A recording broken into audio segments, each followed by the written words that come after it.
Our main character, Noor, starts by tending to a fire in a fireplace. He gets covered in smoke shortly afterwards. The main character, Noor, is making medicine for his sick mother. Currently, Noor lives in a small house out in the mountains with his sick mother. His father passed away due to reasons the anime never gets into, leaving Noor and his mother to fend for themselves. Even though the situation is bad, Noor seems unbothered by the circumstances they are in. Noor does everything he can to care for his sick mother. Noor's mother knows she does not have much time left, as the symptoms of her illness are starting to become worse. She tries her best to be a good mother to her child, even though she can only do very little because of her illness. Noor's mother gives him some words of encouragement, as he looks into his mother's eyes, trying to understand the meaning of her words. While holding on to hope that things will work out, Noor continues his duties in taking care of his mother. It is not long until Noor releases that the worst has happened, as Noor's mother lies lifeless in the middle of the night. Noor buries his mother in a grave next to his father's. After paying his respects to his parent graves, Noor looks up at the sky defiantly. Noor looks up with tears in his eyes and a drive to overcome his circumstances. Before long, Noor has to farm and hunt for food by milking goats and tending to his farm animals. Noor will need to live off the land, clean for himself, and even make time to study the books that were left in his family's home. He had to grow up faster than normal kids, since he is now an orphan living in the mountains. Noor is getting used to taking care of himself. After some time, Noor starts to feel lonely. He misses his father and mother, and the happy times they shared. Noor often dreams of the stories his father once told him about adventures and dragons. His father once told him about knights, wizards, magic, and kings. Noor dreamed of the day he can go on an adventure, like the brave people in the stories his father told him. He imagines the courage and skills it takes to be able to fight dragons, uncover the many mysteries and secrets in the world, and becoming a legendary hero who brings peace and prosperity to the land. Despite the many dangers and perils, Noor is inspired by his father's stories. The call for adventure is a powerful driving force for Noor. Even after the loss of his parents and the many setbacks that hold him back, he still seeks to get stronger and be an adventurer. Noor says his final goodbye to his parents' graves and moves on to start a new chapter in his life. As Noor leaves his family homes, he sees a transparent wall, the same wall that kept him safe from the many dangers that lurked in the mountains. Once Noor passed this transparent, he will no longer have the safety he once had all these years. After leaving the safety of the transparent wall, Noor will have to move with caution as he journeys into the unknown. During his travels, he has very little incidents after walking deep in the woods. Noor looks ahead to the overpass to see a large kingdom over the horizon. There are fortified stone walls and a large mountain at its heart. This place will be Noor's new home as he learns the many skills he will to be an adventurer.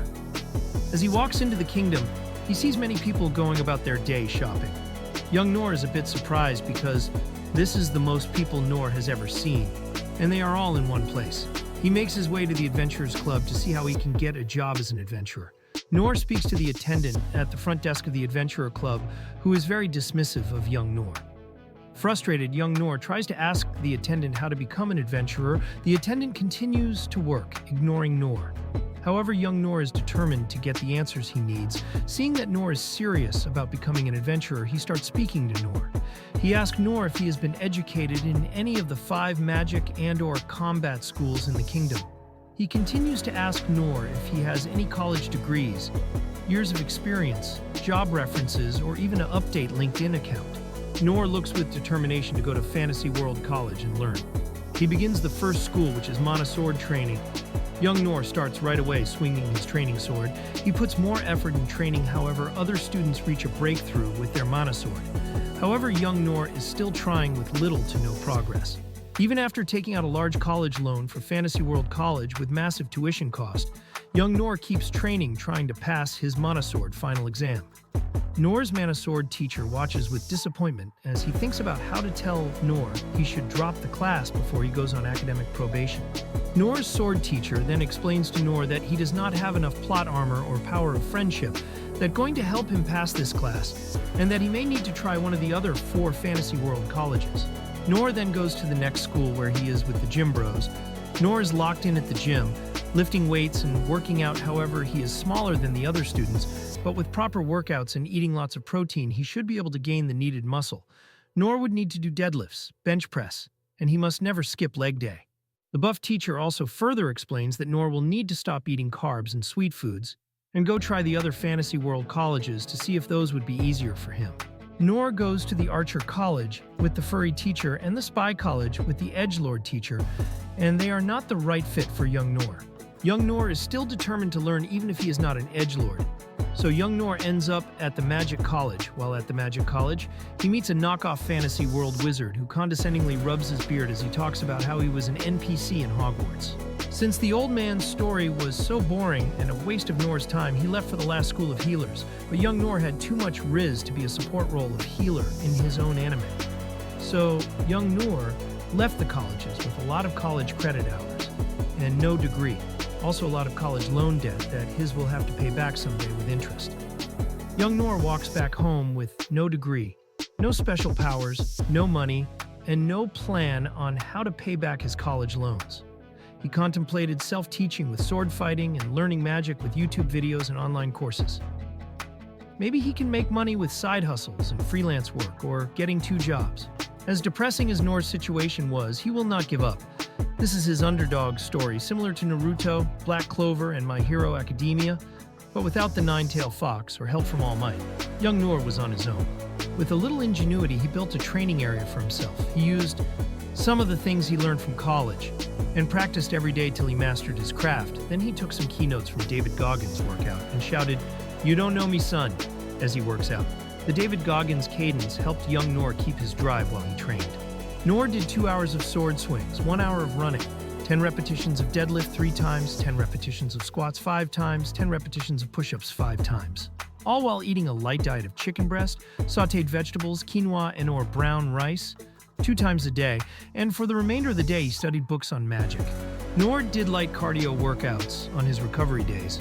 During his self-improvement journey, Noor went into mock mode with no distractions. There were many days when Noor did not want to work out, but he kept his dedication. Noor did not see the results he wanted right away, but he kept training with his workouts routine and studying until he managed to parry almost 1,000 swords. At the same time, he also got taller and gained more muscles. The anime did a time skip. After the time skip, our boy Noor had a glow up. He not only maxed out his Riz, he looked ripped like a younger John Cena in his WWE days. GigaChad Noor all glowed up swings his sword and parries over 1,000 swords in one strike. This was a new technique Noor made and mastered. We call this technique Block-Jutsu. Now that Noor has finished his training montage and mastered his Block-Jutsu, he still needs to get money to pay back his college loan department. Noor plans on leaving his home for a trip back to the big city, where there is work and more opportunities to make money. After speaking with a job recruiter who kept asking Noor if he had a minimum or 10 years of experience, college degrees, and multiple overpriced certifications in order to get any job, which are mostly ghost jobs anyway. The job recruiter then asks if Noor is a relative of the company's CEO, which will help him get hired as well. Noor then tries to use a Jedi mind trick to convince the job recruiter that he is the long-lost Nepo baby and should be hired right away. The job recruiter was not falling for it, since Noor is not a Jedi. The old man Noor talked to years ago walked in and broke up the awkward conversation. At first, the old man did not recognize Noor after his glow-up. But sizing Noor up, he saw Noor looked broke and dusty with no swag to speak of. After a drink, the old man recalled who Noor was. Then he had a conversation with Noor to explain to him why the job market in their fantasy world was so broken, and that there are the haves and the have-nots, and that Noor, even after his glow-up to a GigaChad, he still will need to develop the skill and reputation to get big companies to pay him the big bucks. The best jobs he has for Noor is short-term contracts and low-wage jobs. Even being a blue-collar worker is a step up for Noor at this point, and he does not even qualify for even blue-collar work with his current resume. The old man then explains to Noor a small chance he can work as a low-paid intern where the old man gets a commission of 25% of his pay, and Noor would still have to pay taxes as well, with very little take-home pay. Normally no one takes thoughts jobs because it's often a rip-off and a dead-end job with extremely rare opportunities to move up. Noor then thinks about it as he realized no wonder no one wants to work, the job market sucks, and Noor will have to live paycheck to paycheck eating the cheapest low-quality food just to survive.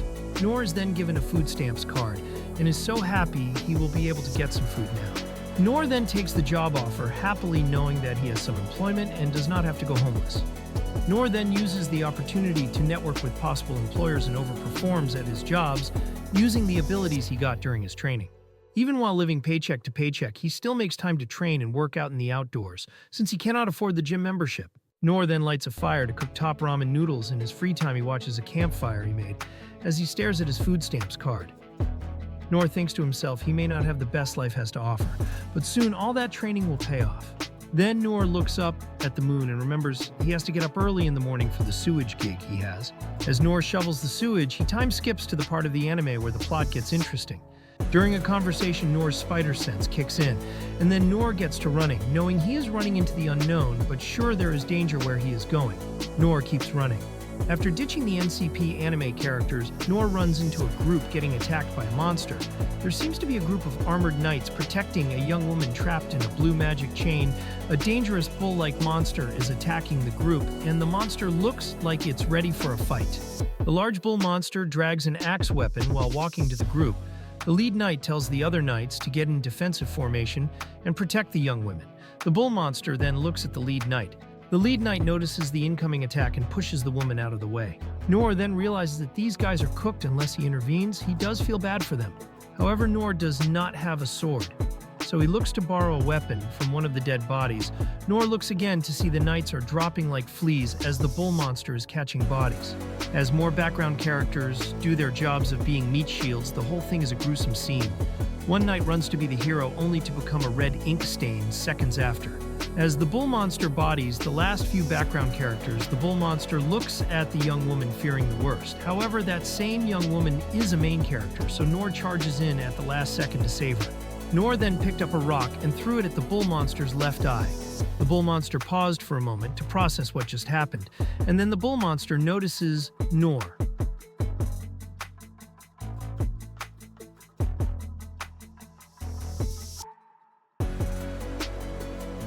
Noor realizes it is game time as he runs out of the bull monster charging attack in a dangerous game of bullfighting like how they do in Spain and other parts of the world.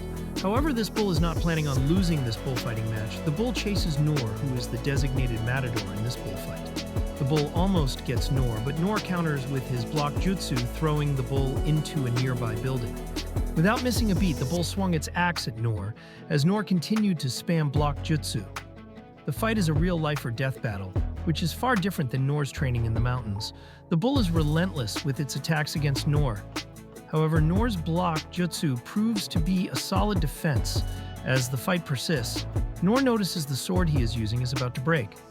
To make things worse, this bull monster is intelligent and starts thinking of a new strategy of attacking another character instead, since she is tied up and helpless at the moment. Noor then rushes to the rescue and quickly uses Block-Jutsu again to save her, which shatters his sword in the process. After Noor's borrowed sword shatters, he strikes a hero pose, which both impresses and enamors the young woman he just rescued. After she gets a closer look at Noor, she realizes he has a high level of Riz and aura. Noor is determined to survive this battle even with only the hilt of the broken sword. At the same time, the woman is still awestruck by how hot Noor looks as she daydreams about having a life together with him. As Noor concentrates on his Block-Jutsu style, he clashes with the bull monster. After some time, the bull just could not overpower Noor's Block-Jutsu, and all the bull's power bounced back to him, making Noor the winner of the bullfight. Shortly after the demise of the bull monster, the magic blue chains that were holding the young woman disappeared. Noor then took a breather as he survived this battle. The young woman then asks if Noor is okay. Noor gets upright, says no sweat, and goes about his day. The young woman then tries to get Noor's contact information in the hope she can get in his DMs, but she does not have any game and is unable to lock in Noor's info. Shortly after Noor leaves, the background character comes to the scene. The anime then cuts to Noor in town looking at his hand and thinks if he keeps Fight Monster like that he might get carpal tunnel syndrome, but Noor reminds himself that he is built different. Noor then closes his hand into a fist, then looks up at the sky and says the cadence, "You don't know me, son." The anime then cuts back to the cave where Noor fought the bull as the cleanup crew finds a way to turn the bull monster into Japanese Wagyu steak. We find out the young woman Noor, recently saved, is the royal princess of the kingdom, and she is sprung for our GigaChad Noor. Thank you for watching. I will try to have the next video up soon. Leave a comment on what I can do to improve. And thank you again for watching till the end.